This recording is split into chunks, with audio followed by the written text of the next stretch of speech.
কবি অচিন্ত্যকুমার সেনগুপ্তর লেখা ছন্নছাড়া। গলির মোড়ে একটা গাছ দাঁড়িয়ে, গাছ না, গাছের প্রেতচ্ছায়া, আঁকা বাঁকা শুকনো কতকগুলি কাঠির কঙ্কাল শূন্যের দিকে এলোমেলো তুলে দেওয়া, রুক্ষ রুষ্ট রিক্ত জীর্ণ, লতা নেই, পাতা নেই, ছায়া নেই, ছাল বাকল নেই, নেই কোথাও এক আঁচড় সবুজের প্রতিশ্রুতি, এক বিন্দু সরসের সম্ভাবনা। ওই পথ দিয়ে জরুরি দরকারে যাচ্ছিলাম ট্যাক্সি করে। ড্রাইভার বললে, ওদিকে যাব না, দেখছেন না ছন্নছাড়া কটা বেকার ছোকরা রাস্তার মাঝখানে দাঁড়িয়ে আড্ডা দিচ্ছে, চোঙা প্যান্ট, চোখা জুতো, রোখা মেজাজ, ঠোকা কপাল।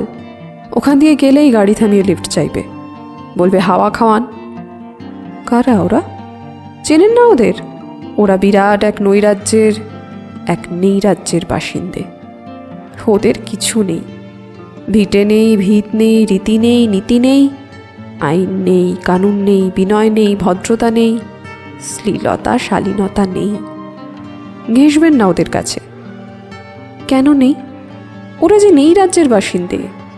ওদের জন্য কলেজে সিট নেই, অফিসে চাকরি নেই, কারখানায় কাজ নেই, ট্রামে বাসে জায়গা নেই, মেলায় খেলায় টিকিট নেই, হাসপাতালে বেড নেই, বাড়িতে ঘর নেই, খেলবার মাঠ নেই, অনুসরণ করবার নেতা নেই, প্রেরণা জাগানো প্রেম নেই।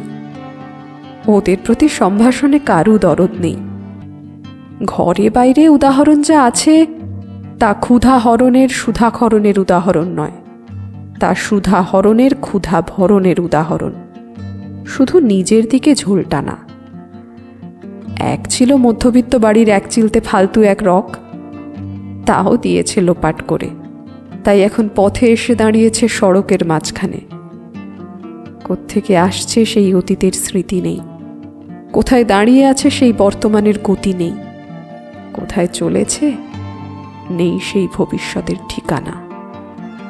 সেচহীন ক্ষেত, মনহীন চোখ, চোখহীন মুখ, এক স্ফুলিঙ্গহীন ভিজে বারুদের স্তূপ। আমি বললুম, না, ওখান দিয়েই যাব, ওখান দিয়েই আমার শর্টকাট। ওদের কাছাকাছি হতেই মুখ বাড়িয়ে জিজ্ঞেস করলুম, তোমাদের ট্যাক্সি লাগবে? লিফট চাই? আরে এই তো ট্যাক্সি, এই তো ট্যাক্সি, লে হালুয়া। সোল্লাসে চেঁচিয়ে উঠল ওরা, সিটি দিয়ে উঠল, পেয়ে গেছি, চল পানসি বেলঘড়িয়া। তিনটে ছোকরা উঠে পড়ল ট্যাক্সিতে। বললুম, কতদূর যাবে? এই কাছেই, ওই দেখতে পাচ্ছেন না ভিড়। সিনেমা না, জলসা না, নয় কোনো ফিল্মি তারকার অভ্যর্থনা। একটা নিরীহ লোক গাড়ি চাপা পড়েছে, চাপা দিয়ে গাড়িটা উধাও। আমাদের দলের কয়েকজন গাড়িটার পিছে ধাওয়া করেছে, আমরা খালি ট্যাক্সি খুঁজছি। কে সে লোক? একটা বেওয়ারিশ ভিখিরি, রক্তে মাংসে দলা পাকিয়ে গেছে। ওর কেউ নেই, কিছু নেই। শোবার জন্য ফুটপাত আছে তো মাথার উপরে ছাদ নেই, ভিক্ষার জন্য পাত্র একটা আছে তো তার মধ্যে প্রকাণ্ড এক ফুটো।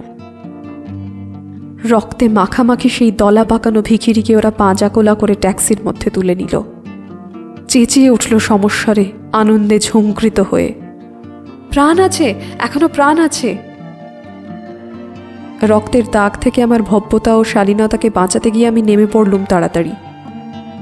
তারপর সহসা শহরের সমস্ত কর্কশে, কঠিনে, সিমেন্টে, কংক্রিটে, ইটে, কাঠে, পিচে, পাথরে, দেয়ালে দেয়ালে বেজে উঠল এক দুর্বার উচ্চারণ, এক প্রত্যয়ের তপ্ত শঙ্খধ্বনি। প্রাণ আছে, এখনো প্রাণ আছে।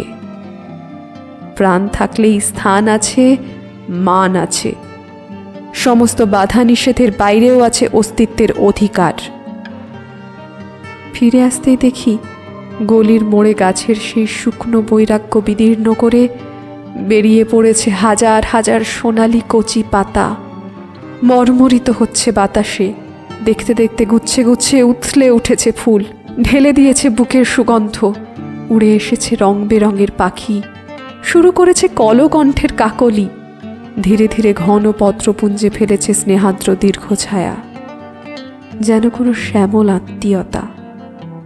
অবিশ্বাস্য চোখে চেয়ে দেখলুম কঠোরের প্রচ্ছন্নে মাধুর্যের বিস্তীর্ণ আয়োজন। প্রাণ আছে, প্রাণ আছে, শুধু প্রাণই আশ্চর্য সম্পদ, এক ক্ষয়হীন আশা, এক মৃত্যুহীন মর্যাদা।